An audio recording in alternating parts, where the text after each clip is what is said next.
In 1993, on an Indian reservation in the southwestern United States, young Navajo Indians were dying at an alarming rate. More than 20 people would die from the mysterious disease, one that health officials had never seen before. But the Navajo medicine men provided a critical piece of information which led investigators around the world to a most unlikely killer.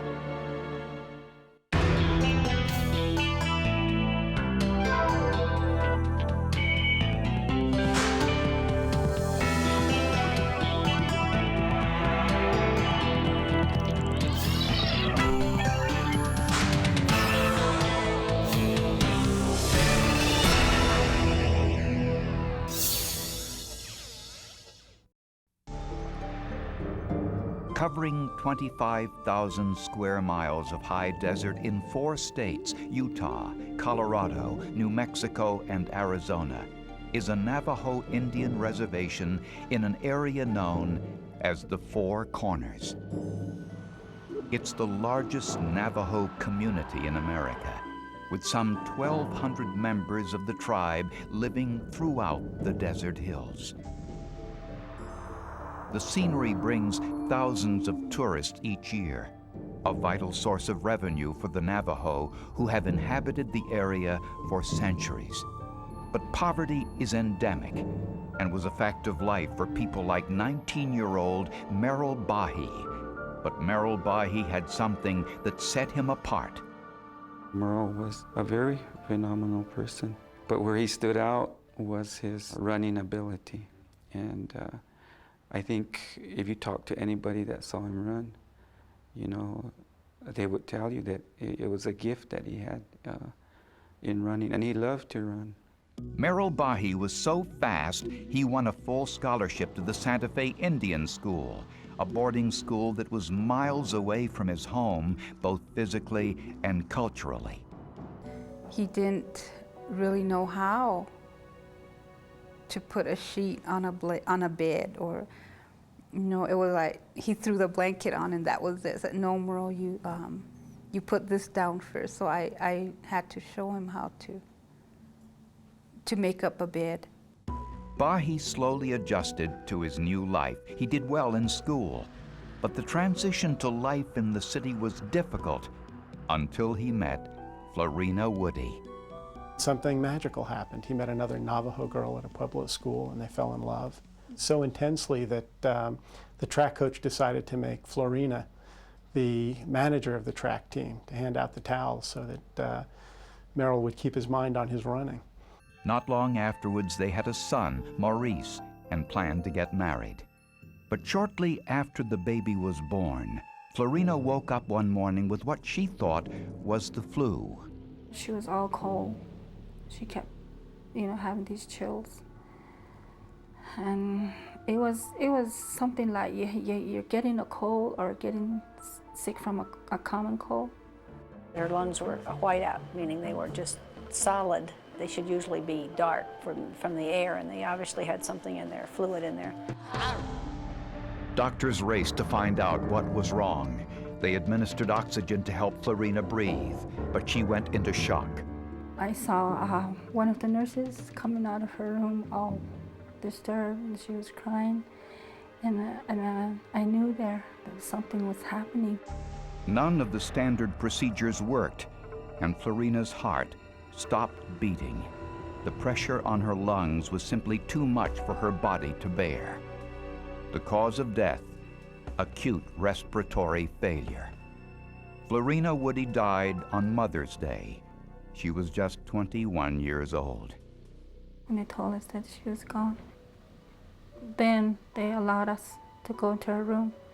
I just couldn't believe that my baby is gone. I didn't want to leave her. I just want to hang on to her right there. Doctors had no idea what had caused Florina's sudden death, and they feared that whatever killed Florina Woody might be contagious. Florina's death was a particularly cruel blow to Merrill Bahi. The mother of his infant son was dead, As Bahi prepared for Florina's funeral, he too started to develop similar symptoms. Merrill Bahi was beside himself. He wasn't feeling well, but it didn't occur to him that it could possibly be the same thing that affected Florina.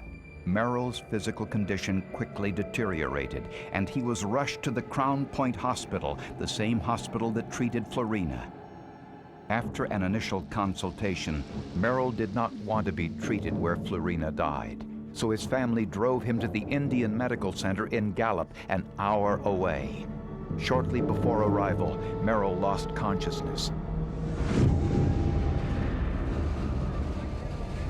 As doctors rushed him into the emergency room, he died. The cause of death, acute respiratory failure. Merrill Bahi was only 19 years old.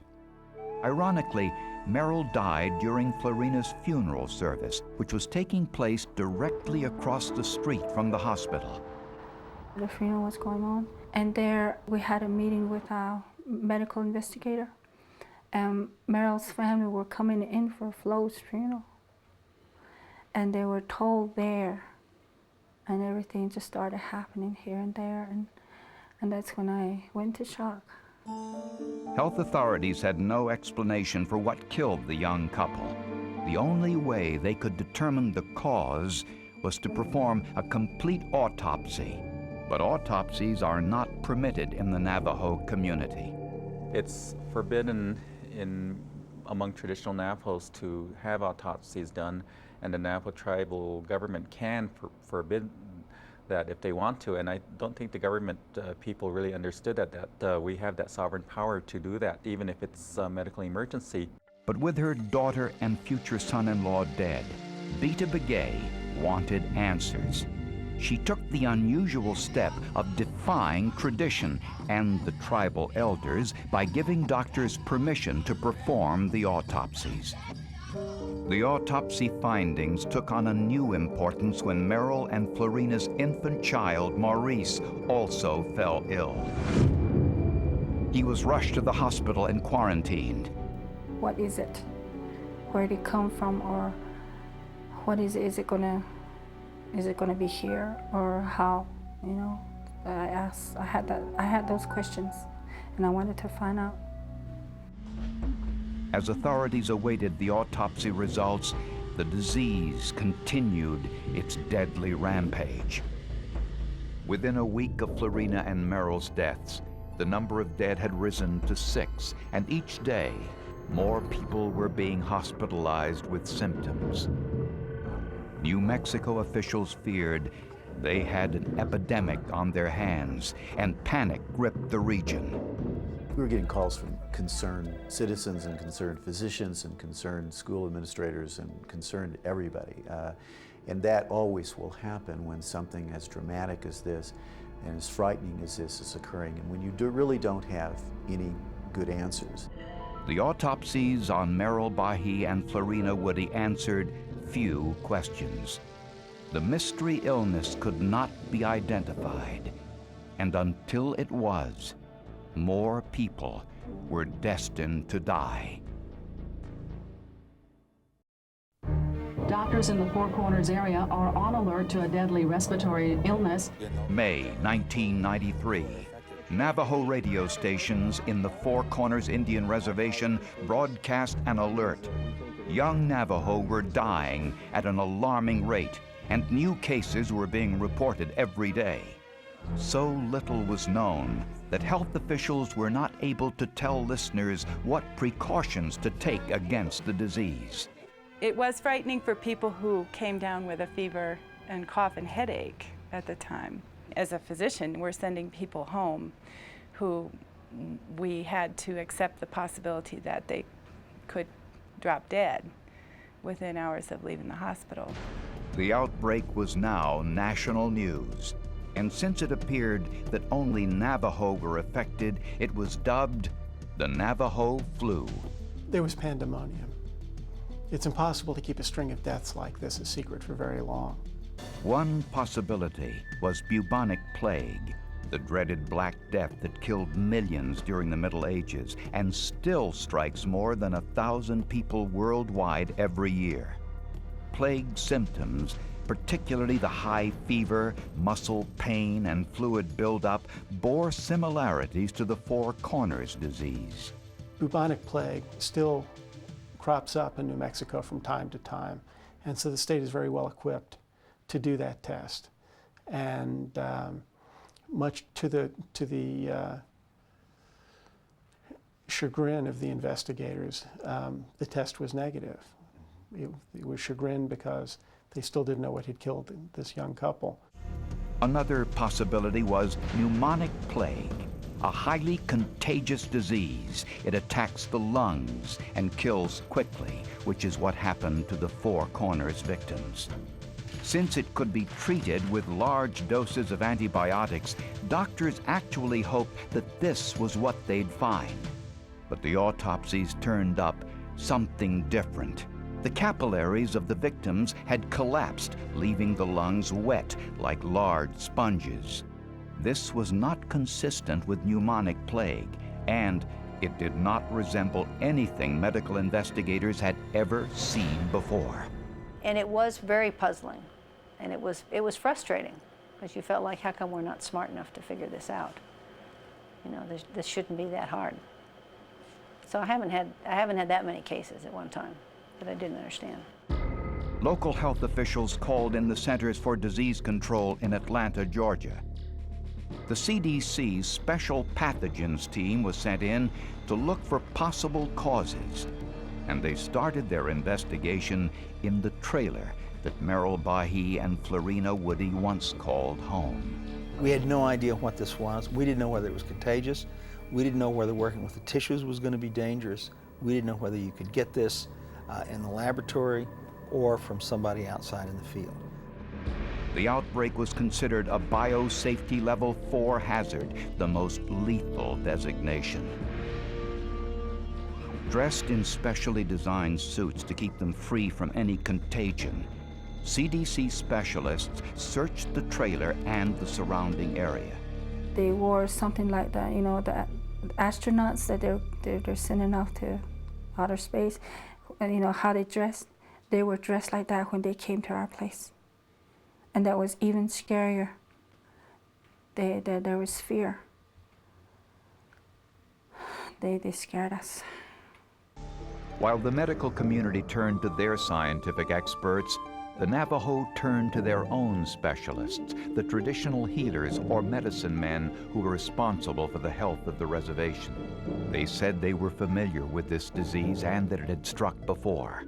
They were saying that this outbreak had occurred in this century in 1933 and 1918, when it was preceded by 2 years of plentiful rains and heavy winter snows in the mountains.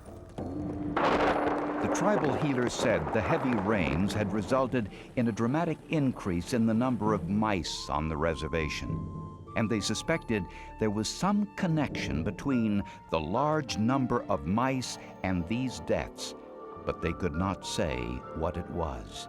There's an old Navajo saying that I learned as a child that if a mouse ever runs over your clothing, you should burn it, and nobody ever knew what that old saying meant. Records indicated that there were heavy rains in 1991 and 92, the 2 years preceding the current outbreak. But health officials could not find any link between the rain, the growing deer mice population, and the outbreak.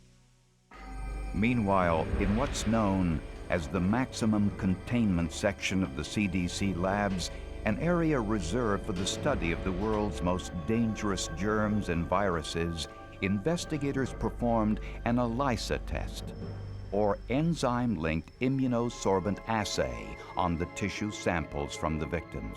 When a disease strikes, the body reacts by producing antibodies, which are unique to that disease. The ELISA test can isolate those antibodies in order to compare them to the thousands of samples in the CDC files.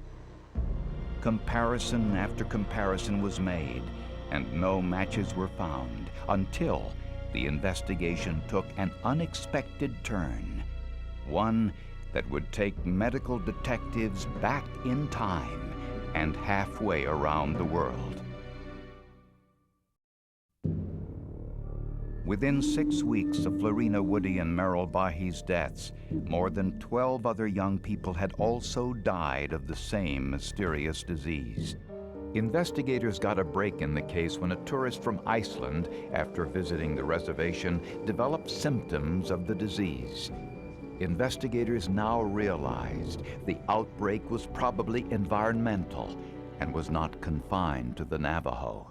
Unfortunately, somebody sort of identified this as a Navajo disease, which it very obviously wasn't, because we were seeing there were other cases occurring in non-Navajos, but that was particularly offensive, I think, to people.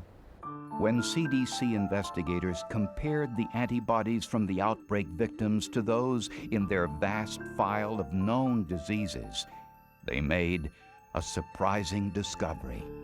The only sample that was in any way similar was one that was 40 years old. It was a sample taken from a soldier stationed in Korea in 1950. During the Korean War, more than 3,000 troops developed high fevers and kidney failure. About 400 died. Doctors called it hantavirus because it was traced back to Korea's Hantan River. That region was home to large numbers of striped field mice. Feces and urine from infected mice carried the virus. When it dried out, it became airborne and was then inhaled by the soldiers. From there, the virus attacked the kidneys. But investigators were uncertain whether this was the same as the Four Corners virus.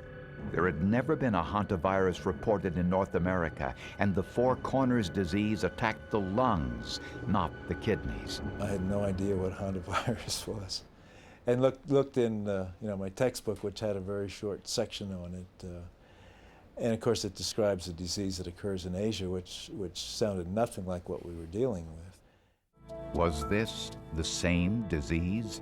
And if so, how did it travel from Korea to a North American Indian reservation? CDC investigators then remembered what they'd been told by the Navajo traditional healers.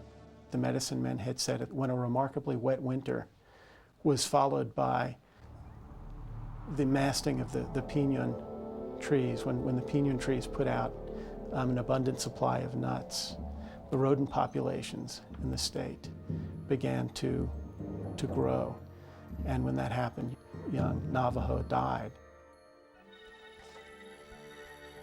Investigators caught and tested deer mice from the Four Corners area. They found the mice were shedding a virus with the same DNA profile as the virus found in Florina Woody and Merrill Bahi. But the DNA profile of this virus was not identical to the Korean hantavirus. Although the DNA profiles were similar, the strain from the Navajo reservation was a new one, unique to North America. What we found when we did the comparison was that this was a new hantavirus. That is, the sequence was far enough from any other known hantavirus that we were convinced that it was a new virus. It wasn't just a minor variant on one of the old viruses. CDC scientists and Navajo medicine men suspected the North American hantavirus had been around for centuries, but since the cases were so isolated, it had always been misdiagnosed. The Navajo made up a greater percentage of the victims only because they lived in more rural areas with large deer mice populations. In the 2 years before the outbreak, heavy spring rains created a bumper crop of pinon nuts, a rich source of food for the growing mice population.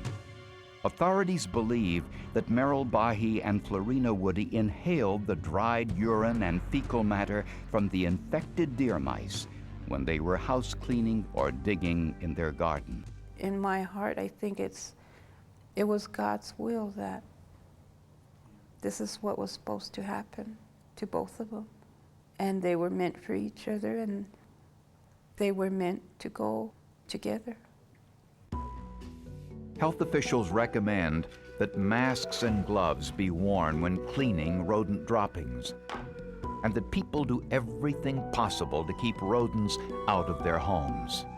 They also point out that the Four Corners outbreak was identified through the wisdom of the Navajo medicine men and the scientists who were smart enough to listen. We were discovering an old disease that the traditional healers had discovered long ago. And that was I think to me, that was the most exciting thing about this whole investigation. The Navajo, using an entirely different approach, looking at the balance of nature, were able to identify factors that led them to the same conclusion, that when rodent populations explode the way they did in the Four Corners in the spring of 1993, young Navajo died. These two very different sets of people set out on very different paths and arrived in the same place.